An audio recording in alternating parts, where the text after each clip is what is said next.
বলতে রামচন্দ্রের একটা পদ্মফুল ভূমিতে কম করেছে। নির্বিঘ্নে যথাযথ পুজো সারতে তিনি তৎক্ষণাৎ নিজের নীলপদ্ম সদৃশ্য একখানি নয়ন পাঠন করে পদ্মের সংখ্যার ঘাটতি মেটাতে উদ্যোগী হলেন। মা মহামায়া আবির্ভূতা হয়ে তাকে নিরস্ত করলেন, বললেন, পদ্ম নয়, তোমার ভক্তি আমার প্রকৃত অর্থ।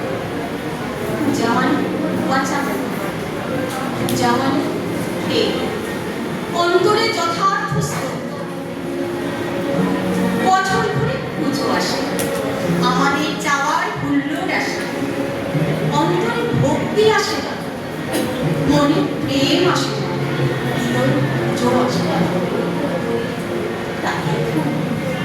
প্যান্ডেলে প্যান্ডেলে লাখ টাকার প্রতিমা আসে, মা আসে।